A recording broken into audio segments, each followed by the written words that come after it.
Ayan, Direk Pepe, isa ako sa mga sumasaludo sa kapasidad mo bilang direktor. At ngayon palagay ko si Cedric sasaluduhan naman natin bilang aktor dito sa pelikulang Gomburza. Tatanungin kong una si Cedric Cedric, bilang isang kabataang Pilipino, nung bago mo gawin itong Gomburza, gaano muna kababaw ang tingin mo sa Gomburza at pagkatapos mong gawin ang pelikula, paano lumalim ang pagkakilala mo sa kanila? Well, siguro po masabi ko na yung history po kasi isa sa favorite ko talaga na subject nung nag-aaral pa. Tama. So, lagi po akong sobrang fascinated kung paano yung pamumuhay nila dati. Alam kong sobrang mahirap yung pamumuhay nila under ng Spain, ng America, and ng Japan. Tapos, kilala ko po talaga ang Gomburza bilang mga paring martir na dahil din talaga sa kanila ay nagsimula yung pag-alab ng revolusyon ng Pilipinas. So, yun po yung pinaka-alam ko. Tapos, nung sinuwerte po ako na makuha yung role ni Padre Burgos, dun po mas lumalim yung kaalaman ko sa gaano po sila kahalaga unang-una kay Jose Rizal at pangalawa sa bawat Pilipino ngayon. Dahil parang kumbaga parang iba pa po yung pinaglalaban nila dati, more on secularization of church. Pero lumaki na po yung pinaglalaban nila dahil din po sa sinimulan ni Padre Pedro Pelaez na para sa kanya, hindi na to about sa paniniwala natin, parang about na to sa kulay natin, about na to sa lahi. Yes. Napaka makabuluhan itong Gomburza. At Cedric, alam mo, napakaganda na ikaw yung nalinya sa pelikulang ganito na markado, hindi ka makakalimutan kahit kailan.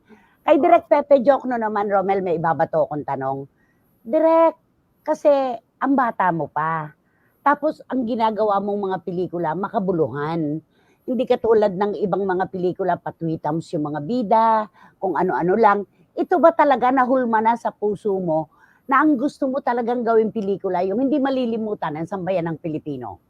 Well, salamat Nanay Christy. Ako first and foremost, importante sa akin na may kabuluhan ng mga ginagawa ko. But sana po, maybe one day, makagawa din akong rom-com or horror. Naswerte din po ako na sa akin napunta ang Gomburza ng Jescom Films at ng MQuest. Kasi napaka-importanting malaman ng mga tao, especially these days na hindi na natin kilala ang Gomburza. Viral nga po dati yung Majoha po dati. So kilala muli at kailangan, I think, muling ibuhay ang alab sa ating mga puso. Okay, Romel? Ay, Direk, may tatanong po ako sa iyo. Kasi po, ang dami na po nating gumawa ng pelikula, na i-play, pelikula. Ano po sa palagay nyo, pag naipalabas na po itong pelikula, na meron po ba kaming malalaman dito na parang untold story? Di ba meron po kasi mga gano'n na hindi na ipapakita sa iba? Po, na ipakita nyo? Meron po bang gano'n? Na ngayon palang bubuklatin, yung mga hindi natin alam sa kasaysayan. Meron po. Ako, nung una po ako pumasok sa pelikula, hindi ko alam kung saan nanggaling ang salitang Filipino. Filipino bilang term na sa atin nag-a-apply lahat. Kasi dati hindi naman tayo Pilipino. Ang tawag lang sa atin mga Indio. So saan man Pilipino? At dito natin malalaman sa pelikula ito na nanggaling pala siya sa mga pare na lumalaban sa sekularisasyon ng simbahan. So doon nagsimula at nag-spread siya across society at ngayon naging isang bansa na po tayo. Pero ang makikita po sa pelikulang ito is yung seeds ng pagiging Pilipinas natin, pagiging Pilipino. Alam mo, Romel, si Direk Pepe Jokno, parang yung mga ginagawa niyang pelikulang makabuluhan, ang apelyido niya talagang nagsasalita kahit walang dialogue. Ano kasarap maging Jokno, Direk Pepe? Basta. Gusto ko marinig mula sa'yo.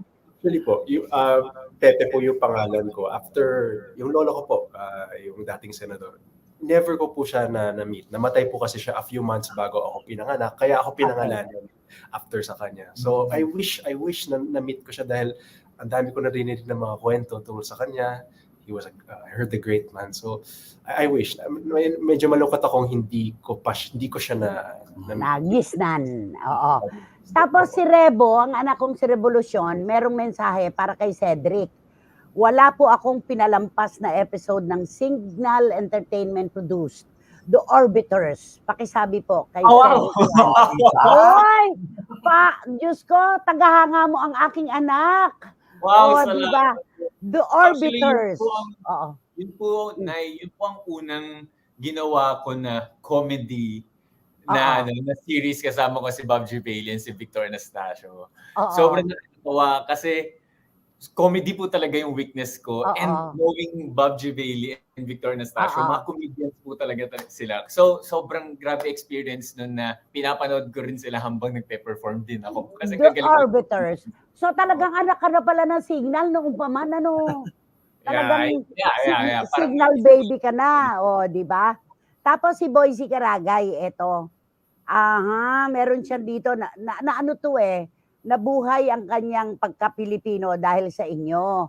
Kasi kabisado nga naman niya yung mga pangalan ng mga martir na hari na dapat ipinaaalala sa ating mga kabataan ngayon. Sa panahon ngayon na puro, alam mo na, di ba, kahit ano na lang, nalalagay sa social media, siguro ito daw yung dapat na panahong ibigay natin sa ating kasaysayan. Di ba, Direk?